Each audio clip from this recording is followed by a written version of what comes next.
La dégringolade de la bourse de Shanghai ne peut étonner que ceux qui n'ont pas vu l'épuisement inexorable du modèle de croissance extraverti de la Chine. Elle est aussi le révélateur de la fin d'une phase de la mondialisation où les firmes multinationales voyaient dans les pays émergents un stimulant de leur offre par la baisse des coûts de production et un catalyseur de la demande avec de nouveaux débouchés. Mais les émergents sont en panne et le monde a rebasculé vers les pays occidentaux avancés. Pour autant, pour avoir joué le jeu de la mondialisation sauvage, nombre de pays avancés se sont englués dans des politiques d'offres dont on voit aujourd'hui le caractère vicieux. La généralisation à l'ensemble des pays d'un modèle de croissance exclusivement extraverti, consistant à mobiliser les armes de la dévaluation interne et externe, sape in fine la demande mondiale et étend le problème de la déflation rampante. La crainte d'une japonisation du monde, qui pointait en 2008, est bel et bien en train de se concrétiser.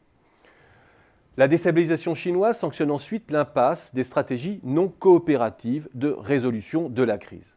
La stratégie du chacun pour soi, qui consiste à se refaire une santé sur le dos des autres, a provoqué un autre cercle vicieux qui ne fait que déplacer le problème du déficit de demande mondiale sans jamais le résoudre, chacun dévaluant à son tour. Et au sein même de l'Europe, les pays ont opté pour ce mode de résolution de crise, essayant de reprendre pied à base de dévaluation salariale et fiscale. Mais dès qu'une zone économique va mieux, parce qu'elle siphonne une demande mondiale en décélération, elle met en difficulté une autre région du monde. La panne de l'Eldorado chinois et des pays émergents met aussi les firmes multinationales face à un virage stratégique majeur.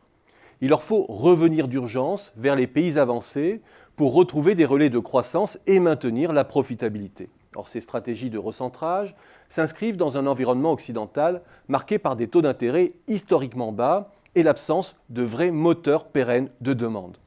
Dans ce contexte, la stratégie des grandes entreprises ne peut qu'accorder la priorité à la consolidation du système productif par une fuite en avant dans les fusions-acquisitions. Ce n'est pas bon pour la demande, ce n'est pas bon pour la croissance. Cela signifie de nouvelles destructions de capacités de production, cela signifie de nouvelles érosions de la demande. On voit ici les limites extrêmes, voire les effets pervers des politiques monétaires accommodantes. On voit là l'immense danger pour l'Europe de s'acharner à contribuer à déprimer la demande mondiale. Bien au contraire, c'est maintenant à son tour de prendre le relais des États-Unis, qui ne peuvent pas rester la seule locomotive de la croissance. Sous cet angle, l'Europe porte une lourde responsabilité, car elle est, pour les années à venir, la seule région capable de stimuler la croissance mondiale.